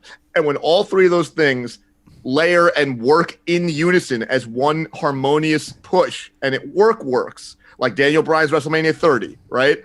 He was not getting booked for title shots. The fans really wanted to see him get pushed. And then because they liked him, that then became the booking. And now everyone was all behind it, right? Roman right now, and Cesaro was saying that, and Daniel Bryan was saying that, like, he's been handed everything because his personal family connections to the business. And he's not as hard of a worker as Cesaro, who had to grind it out for 10 years and all that stuff. That stuff is so resonant and works because if you think about it, and then you think about how much we hated Roman because for 5 years he headlined WrestleMania when he didn't deserve it. He wasn't putting out the best work of the year to be the headline match of WrestleMania. He was just the guy that it was really best for business. He's the guy that the company just got behind and strapped a racket. By the way, he's rocket headlined to. exactly 5 Manias, by the way. Right. And he did, I think, 4 in a row. 1. Right. And I remember how infuriated I was at the time in the heyday of that run because I'm like, Hogan did that. And Hogan was the biggest thing in WrestleMania. Roman is not. I mean, and Hogan's the biggest thing in wrestling. Roman is not. So it just works because now when you're having a feud where you're saying Cesaro's the hard worker, you've been handed everything, and it's actually kind of true. But now we like seeing this guy Roman Reigns also. Like, it just all feeds this heel persona in a way that we just like you couldn't write on your own. To see it, folks. You love to see it, folks. Now, well, just to move on, we can move on from it. It's great. The thing is that Stack'em shirt buyable merch? That looks like it's buyable merch. I'm not gonna buy it, but to be honest, I was thinking about buying it. I was like, I wish it was just the fucking picture. Like, I would just love a picture of his WrestleMania pin on a shirt, and that's it. I think that was kind of fun. Now, all right, couple of things. I got to talk about this next thing. It's RK Bro. Oh boy. Which Oh boy. is, I think, a really fun idea. I really like it. I think it was a really good time. Well, like, how deeply are we getting worked, right? It's not work. Obviously, we were just waiting for Orton to RKO him. You know what I mean? But I had an idea here that I thought would be really fun. It's kind of similar to what they did with Killian Dane and I was going to call him Rupert Murdoch. What's his name? Drake Maverick. No. Drake Maverick. Oh.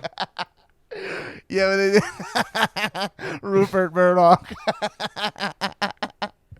Yeah, which is like, I think it would be cool if Randy does start RKing on him, and then Riddle forgets every show.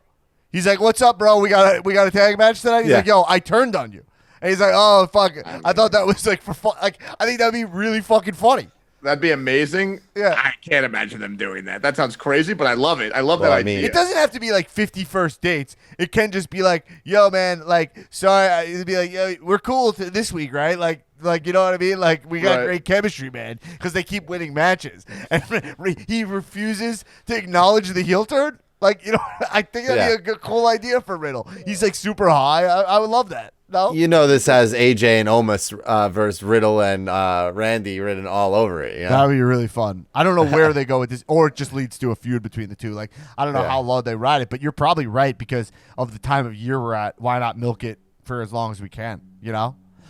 All right, that was really fun. RK Bro is a good time. I think Matt Riddle's having fun. It's not like everything he does he nails, but like he's in a very clear zone for me. I like it. It's more my style. Charlotte Flair in an absolute killer zone. Very clearly acknowledged as the best female wrestler. No one's even close. One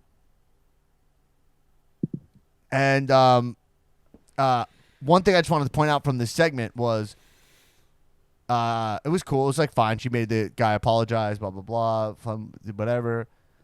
There seems to be some kind of like rift between Sonya Deville and Adam Pearce forming, which I think is very cool. I wonder where they go with that. I'm hoping, personally, that like Sonya becomes the Heyman to Charlotte's Roman, whatever. I guess I said that wrong, but Sonya takes on that role, like that consigliere role for Charlotte now, because you could tell they got some kind of bond, and something was happening on SmackDown where she didn't really agree with, he didn't think it was fair that Daniel Bryan was coming into the match, all this stuff. So obviously something's happening. I don't know where it's going, but I'm interested. And I really like that she came out and was like, okay, it's over. Like, Charlotte's back. I liked it too because she was just kind of she's best for business essentially is like how I read it, right? Where it's like you can't fucking and then I was like I don't know, we'll see where we go with it, but I really like it because I'm not sure what Sonya's deal is if like they're just kind of like hey well let's I'm not Adam sure, Pearce is Pearce is fucking great on the show. He gets abused so hard. Yeah, he plays the role perfect. This guy is the best GM this company has had. Maybe ever. Paige did a great job. This guy is perfect. He plays it real. He does a great job. He's believable. He's got that credibility because he used to be the NWA champion. Like I love that. Only you care about, but yeah. I have so much respect. Look, week in and week out. Scrap Daddy. Week in and week out, Dan, we are clamoring. We are begging for this product to just be grounded in some semblance of reality, just to try to make it believable. Like some element of okay, I'll buy it. And Adam Pearce, that's all he gives. He just gives us a little bit of credibility, a little bit of playing it real. He's so good. I couldn't love this guy more. It's not enough right now, though. Right now, it's bad. It's like right now, like with him though, like they've taken away like. He's got it feels like he has no control. Like he's just being like, all right, you want a match? I guess so. You're asking for it. But look, he's still the guy. He still says like, look, man, I can't just wave a magic wand. You know how this works. Like, there's still like, there's the illusion. No. The character has no ego, it seems like, which is good for that role. It used to. It's perfect for the role. It'll be back. Look, it ebbs and flows. We don't even remember that he said Drew McIntyre. That's how good he is. Like, we just let that go. Like, he's fine. We forgive him. And here's the biggest deal.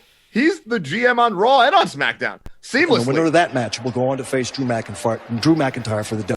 See, he just recovered immediately. This guy's an ultimate recoverer. Well, then it became and he's everywhere. He's the official GM of the entire product, and I love it. I love that. We don't need a SmackDown and a Raw guy. We got Adam Pearce. He's everybody's guy. All right, let's get out of here, but we'll mention one last thing. You know that I have to say one thing before your last thing. Which is what? Just on principle. Like I have to insert. I'm a bastard. I am the champion. All right. Okay. Whoa. All right. Well, they made the Backlash. I just feel like we have to mention it, even though there's whatever. Drew, Bobby, and Braun will be the WWE the WrestleMania Backlash match. Will be like those three huge guys, which I'll always pop for the fact that it's just like the three biggest guys ever in the ring. I'll always think that's a good time. Sure. I think Braun actually and Drew had like one sick spot in the match where like Drew was going for essentially maybe like a Claymore, but Braun caught him and just powerbombed him. Like these are huge guys for this spot, But Bobby Lashley, they're doing the best they can with him. His look is really good. He just is not believable in any sense whenever he speaks. And He Yeah. speaks a good amount. Yeah, He's they not gotta- even believable, like when he's not speaking. Even his aggression is not believable. You know, he doesn't feel actually angry or anything. You know, He's a great, physical guy, but he's not a good performer. That's it. He's just No. not a great performer. No. That's it. He could do all this other stuff. not a bad wrestler either. Not a bad wrestler. That's what I meant to say. He's a good in-ring performer. He's not a good performer as Yeah. far as all the other stuff. He just is. It's distractingly bad. He's like one of those guys where you're like, he just can't find it at all. Right. But whatever. But it's cool. Look, people always say mix it up, give someone else the belt. Let's Yeah, see. no problem with Maybe they can. Maybe he can be earned it. good. He's earned it. You don't know unless you try. Blah blah blah. So I'm all for it. All right, let's get out of here. Shebs, what's your last thing you wanted to talk about? I didn't want it to be last because what you said is more important than mine. But I'm just, how worried are you about this Mace and T-Bar thing? Now they're talking. they're like now. I just look because I like Dijakovic. I like him a lot. I think he's cool. Yeah. I think he's a great in-ring guy. I loved seeing. I told you when I saw him, Damian Priest, and Keith Lee, and when they were doing those trios for the North American or whatever in NXT, I'm like, these guys can put on a match.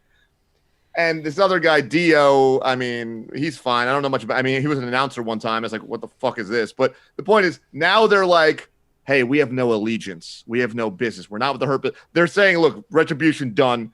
We're out. But we're still Mace and T-Bar, and they got some weird face paint going on. They're literally a combination of the War Raiders and Ascension right now. Yeah, two historically dead end tag teams, and I just feel bad because I like God, Dijakovic. Ascension. Oh Ascension my was God. they did everything but So Ascend. said they should add him to that fucking triple threat match and let him they beat fucking Braun and They beat Brian McIntyre. Drew, but Let him- the Ascension, go. literally their gimmick was that they could not ascend past jobbers. But Victor and Connor, and I don't know, man. They were also called Victor and Connor, which always was I funny. want more for Dijakovic, and I guess by default I'll want more for Dio. He's not he doesn't have a place in my heart, but why not? They're both pretty big. They both seem like they could go. I just wish this wasn't what was happening right now. Just change their names, man. Yeah, we all agree it's bad. All right, last thing, because I got some breaking news Wait, here. where are War Raiders before you break the news? Where are they? They're around. They just Oh, came wrestling. Viking. They're wrestling. Raiders. They're wrestling. They were like, Can we back on the petition- Monday after Raw. Can we call them just the Raid? Wouldn't that be better than Viking Raiders? Isn't it embarrassing? I don't think there's anything you do to make those guys. for me to Isn't care it about. embarrassing I didn't that, care about them in they have to NXT, I don't care pretend about them now. they have to pretend to have Viking names? Evar, get out of here. There's no real Vikings walking the earth right now. Just call them the Raid, make them be their real Ro and Eric. Just be normal. Be normal. There's nobody named T-Bar. Just call him Dominic. No, I think they're in a perfect zone for them. They have match. They do a couple of really cool moves together. It's clear the bigger guy is starting to lose it a little bit. He's less agile now. His weight is starting to catch up to him. Yeah, I noticed because his flips are a little less prominent, and you know what I mean. Yeah. I noticed it, but whatever. It's gonna be a dark day when that happens to Owens. When that finally catches up to Owens, big I don't guy know. can't go anymore. Yeah, I don't know what. Yeah. All right. Well, Last okay. piece of news. Go for it. And it's kind of we don't need to get too much into it, but they suspended Drake Wirtz. And the barred ref? him from the Capitol Wrestling Center. Yeah, the NXT ref. You can watch a video of him in a Florida. I don't know, some kind of city council meeting, saying the mask mandate.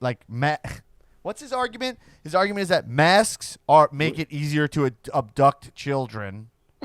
No, And- so what he's saying is I watched it. I that was half sleeping. they need to lift the mask mandate because masks make it harder for children to send signals of distress when they're being sex trafficked.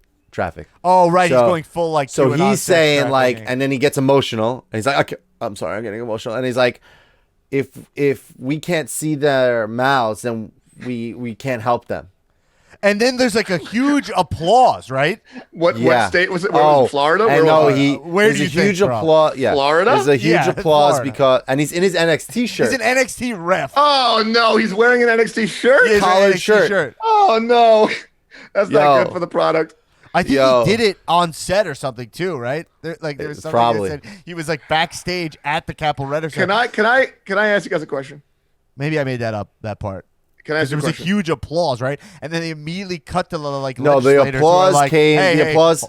Wait, where was Yeah, the applause? In the The applause came because he demanded the immediate resignation of like some official, and everybody was like, "Yeah, yeah. And then the like there's a real moment of like what's his name? Tim Hurley. What's that guy's name in Billy Madison? Who's like that? What you just said made us all stupider. It made no sense at any point during this.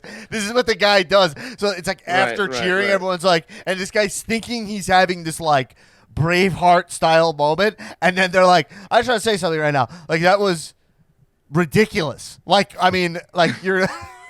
And You're then they a grown all man. agree. They're all like, "We're not listening to you guys. You're all a bunch of fucking morons." You know. Yeah. Actually, hilariously enough, that guy, Jim Downey, it's like a long Jim Downey. I'm sorry, that's who it is. Yeah, I was thinking Tim Hurley. Tim Hurley is the He's the music guy. No, Tim Hurley is another writer who just worked with Sandler on like writing those movies. Right. Hurley, he was like the guy who did like the albums and stuff. But Jim Downey, longtime SNL writer, writes most of the politicals, or he used to the political cold opens. That guy, Jim Downey, one of the only like Republicans in the SNL writers ever. Like he was the only like more righty guy. Oh, that's interesting. That's He's weird still that very they brought fun. him up, right? That's No, but he's not like a wacko conservative. He's just Yeah, like that's a very liberal. Yeah, you're talking '90s conservative. That's a whole Right, 90s different conservative. thing. Anyway, but here's the thing. I have a question for you. Here's the thing. How many times in your life, and you guys have been around, you've been around for between the two of you guys, 6, 7 decades at this point. Yeah. How many times in your life have you seen a child and they were able to signal to you that they were in a sex traffic zone? How many signals did you receive of like, yo, I see this kid, they're giving me the face that means they are in danger, they are potentially being sex trafficked, and I could see their face clearly enough to know that's what's up right now. I got to intervene. This is what's going on. It's like this, just like this, like there's like an intellectual rot of It's- like, it's- right? There's a thing where like it's like people just want a point.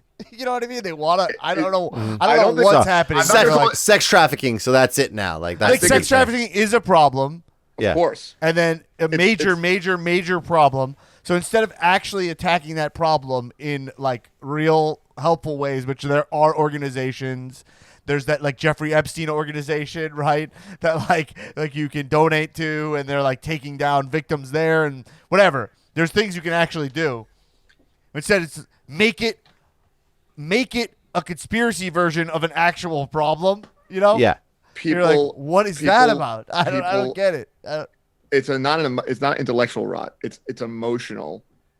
People are preying. It's emotional on emotions. dominance over. It's over, preying like, on emotional. actual- It's very easy for people to get swept up in emotion, especially righteous emotion. And what is Religious. happening? What we see sometimes righteous can be religious, Yeah, sometimes that's not. But what we're seeing is righteous emotion. Yeah. righteous emotion. That's a good It point. comes from a good place. It comes from, look, I don't want to get too political, but like there's a lot of victims on this planet of all sorts of things, of systemic inequality, of abuse. This is real. In the past 5-10 years, as a society, and rightfully so, we have propped some of these lesser known stories up and said, hey, we need to know about this stuff. People are being victimized. People need, their stories need to be told. We need to expose ourselves to this. And these people are in some ways heroic for even being able to speak out about this stuff. But then the rest of society sees, oh, a victim of something is being deified in some way. Like it's some people who don't understand what's going on just sort of make this weird connection of like something emotional happened, something wrong happened. That person is what I want to be. I want to have that effect on people. I want a cause. I want to appeal to people's emotions, but they've got nothing. It's like some white guy in Florida being like, I want an emotional cause that's important. Fucking kids. Like, were you a sex trafficked child? No.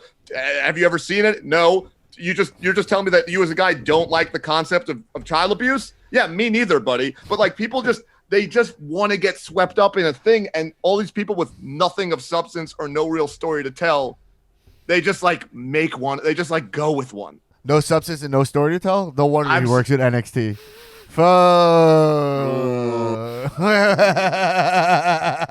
Where it is him and him and Karrion Kross are like Bible study bros. That's what I'm hearing on the Is that true? sheets. Karrion Kross is a super religious guy? I'm hearing on the sheets that these boys are part of and then they spread these theories around through their Bible study groups. That's what I'm hearing. Wow. That's what I'm hearing. All right. Is that why his name is Karrion Kross? Like he's carrying the cross? Oh, wow. Oh, hey, from the Probably. I just put that together. Oh man, I think we end on that high note. I think we end on this real high note. I mean, it's just crazy. This guy got fired this week for that. Last week, Mark Carano got fired for sending Mickie James a garbage bag full of her gear when they fired her. I hope they start fucking cleaning shit up around there. I mean, that would be nice. Yeah, they got to be a nice clean ship like AEW or whatever promotion is Del Rio versus Andrade. Oh yeah, Andrade deciding that his first match he wants to announce is against Alberto Del Rio, and he's like all excited about. The guy's a legend. Del Rio is really interesting. I mean, I don't know how Del Rio gets out of prison all the time. It's kind of wild. The charges don't stick on Del Rio, right? Yeah, Del Rio. Oh no, I was thinking of Andrade. No, Del Rio, isn't it like every day you're like, all right, Del Rio got caught like with like 6 women chained in his basement, and then like he's wrestling a match the next week. Del Rio was high on cocaine and beat the hell out of somebody in an airport. Yeah, you're like, wait, but he's wrestling Andrade. You're like, all right, well, I don't even understand.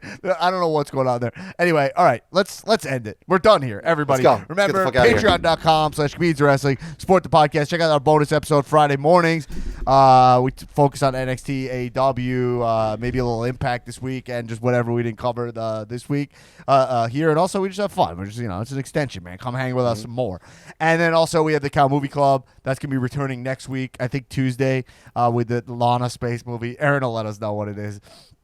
But look it up. There's a Lana movie that has Bruce Willis in it that has single digits Rotten Tomatoes. That's what the movie's called. I think it's called Lana and Bruce Willis in Space. Yeah, it's called Lana and Bruce Willis in Space. We're watching that, and then we'll do the Calzoom Thunderdome over at May 6th, I believe, for WWE May 16th for WrestleMania Backlash. So a lot of great value over on the Patreon, and it's just a great way to support the podcast and hang out. So more, plus you get to join our Discord server and hang with the Patroniacs, Jabroniacs, and everything's great. Hey, everybody, thanks for listening to the show, and keep watching wrestling. Kisses. Cheers up.